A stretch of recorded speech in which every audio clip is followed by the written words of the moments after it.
Anteriormente habíamos visto lo que es una matriz morfológica, en la cual en cada casilla se describían las diferentes soluciones para cada una de las funciones. Tal como habíamos visto, podían existir en principio muchísimas combinaciones de estas soluciones, pero nosotros lo que teníamos que hacer es enfocarnos en las combinaciones más óptimas o más sencillamente las combinaciones compatibles. Es usual que esas combinaciones compatibles se representen en la matriz morfológica mediante líneas, ¿no? Líneas que van uniendo las diferentes soluciones. Bien, entonces hasta el momento solamente tenemos combinaciones de elementos, combinaciones compatibles. Lo que vamos a hacer ahora es ver cómo es que esas combinaciones compatibles pueden desarrollarse más o precisarse más para llegar a lo que se denomina una solución fundamental o también a veces concepto de solución. Las combinaciones que habíamos visto en general no van a ser lo suficientemente concretas para evaluarlas, es decir, lo que yo quiero ahora es, por ejemplo, tengo tres combinaciones, yo quiero escoger la mejor de ellas para continuar con el proceso de diseño.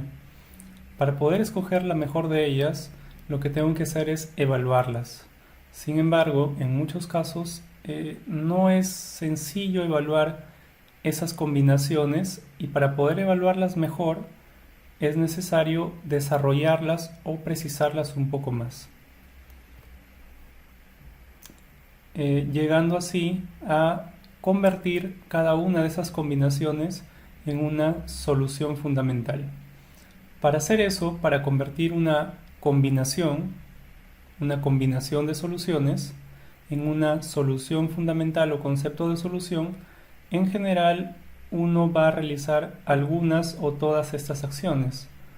Por ejemplo, realizar algunos cálculos básicos, construir algunos modelos y realizar simulaciones, realizar algunos experimentos, de repente con algún prototipo o con algunos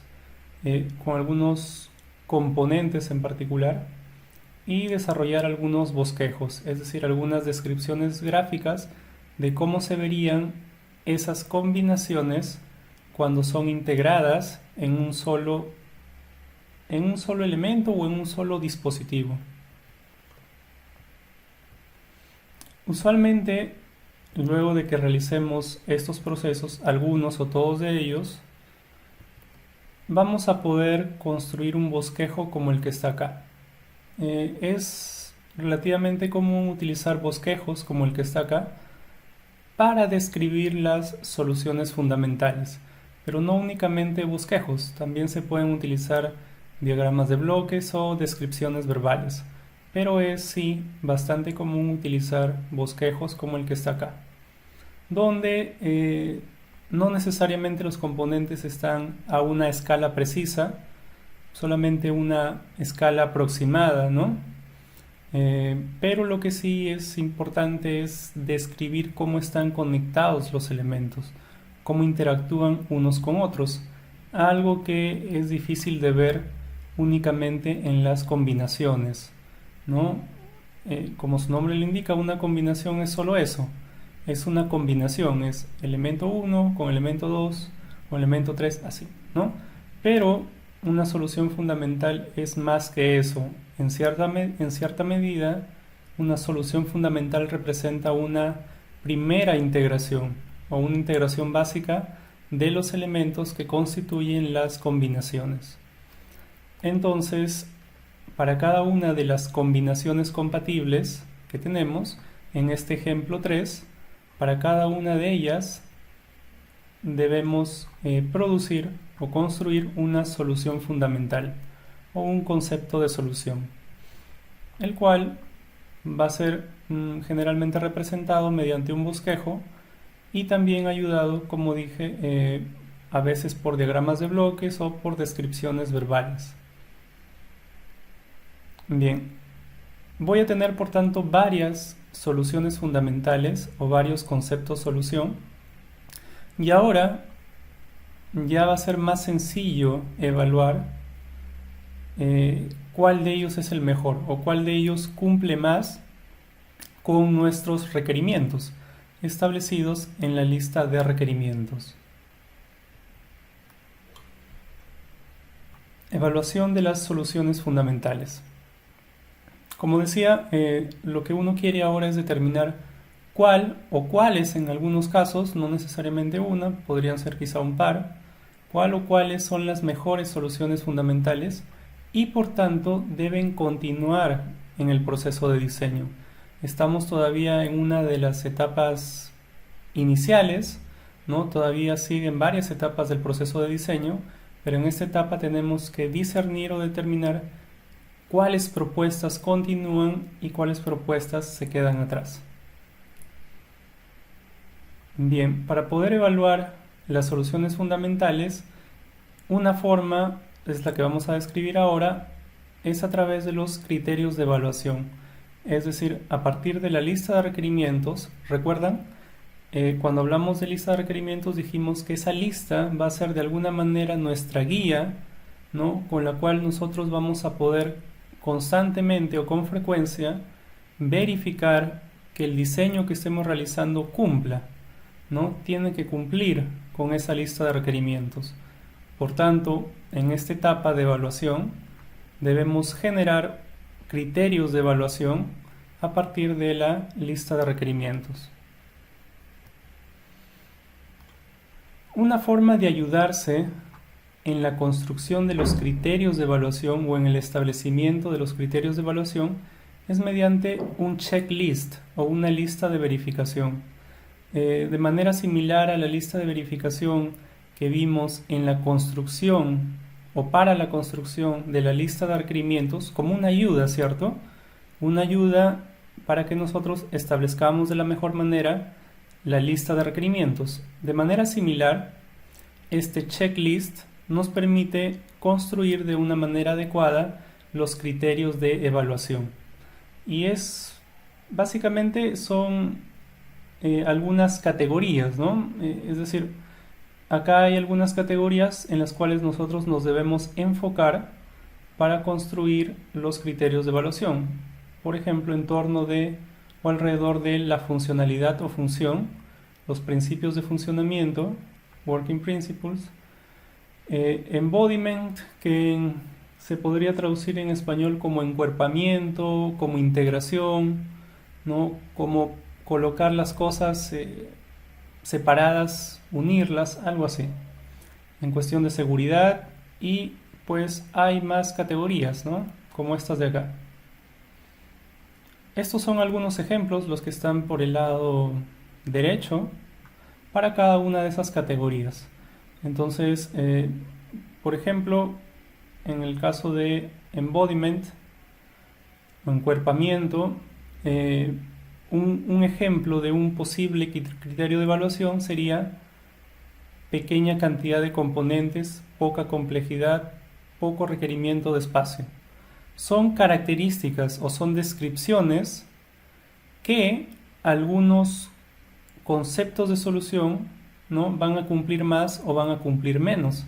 Entonces, esos son criterios.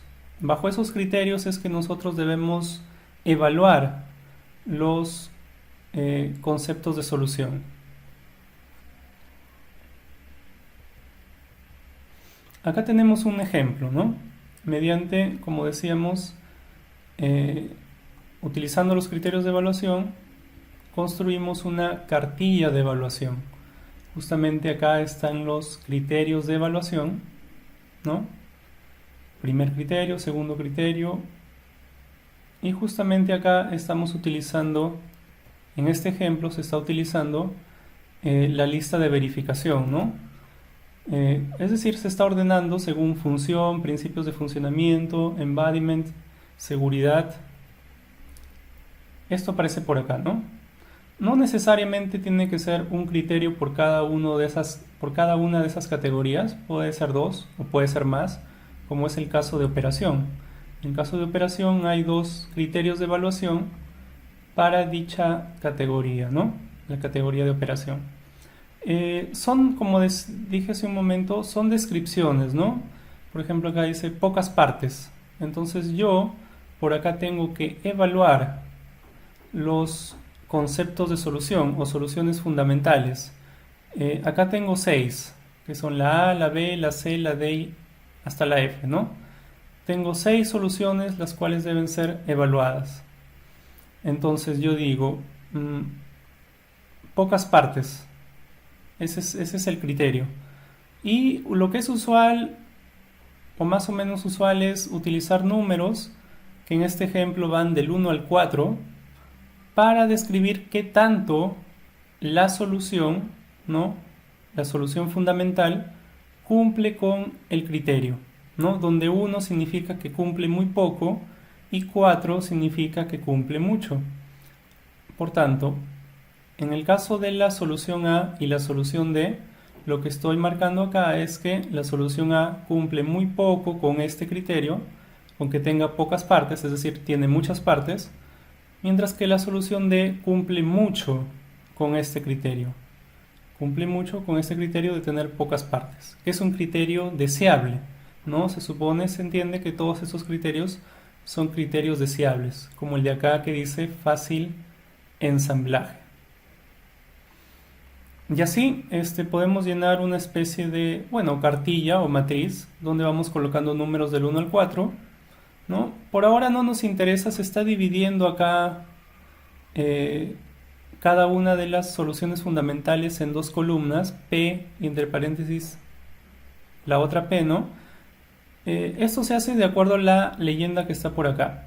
Es decir, la evaluación en la primera columna, esta de acá que dice P sin paréntesis, es de acuerdo a lo que tenemos, ¿no? Pero en muchos casos existe una posibilidad de hacer alguna modificación o una mejora en esa propuesta o en esa solución fundamental.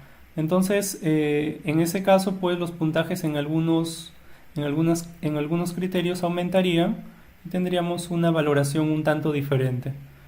En este ejemplo, están poniendo en esta misma cartilla ambas, ¿no? Pero no es algo, al menos para nosotros, algo fundamental. Bien, a veces se utiliza el término variante, ¿no? Es un término también bastante general o genérico. En este caso, más o menos el nombre indica qué significa, ¿no? Es una variación. Entonces, a cada una de las propuestas o soluciones fundamentales, en este caso se le está llamando variante, una variación, ¿no? Ahí tenemos 6 propuestas, 6 variaciones, 6 variantes. Bien, luego de que llenamos, obviamente para llenar esto uno tiene que tratar de ser más o menos objetivo, pero no siempre es posible, es decir, siempre hay un margen, a veces un gran margen para la subjetividad y pues los números que a veces uno pone dependen de las cuestiones a veces personales, la experiencia propia del diseñador, ¿no? Y eso está bien, es difícil a veces ser más concreto, más objetivo. Todos esos puntos, todos esos puntajes son sumados para obtener un total, ¿no? Que es el que se está marcando por acá, la sumatoria, ¿no? Por acá está 16, 24, 26 y pues ahí se eligen las que tienen más puntaje, ¿no? Que en este caso hay dos, esta de acá de 26, que sería la variante B, ¿no? Y acá también otra. A veces se normaliza, ¿no? Se normalizan esas sumas, pues solamente dividiendo entre el máximo posible, ¿no? Si tengo 9 categorías del 1 al 9, perdón, 9 criterios de evaluación, el máximo puntaje que podría tener cualquier variante sería 4 por 9, 36. Entonces, en este caso, la normalización consiste en dividir entre 36, ¿no? Para que nos dé estos números que están acá.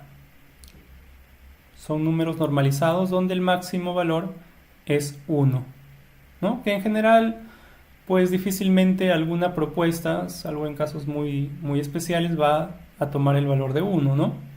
Porque eso implicaría de que la propuesta obtenga los valores máximos en cada uno de los criterios.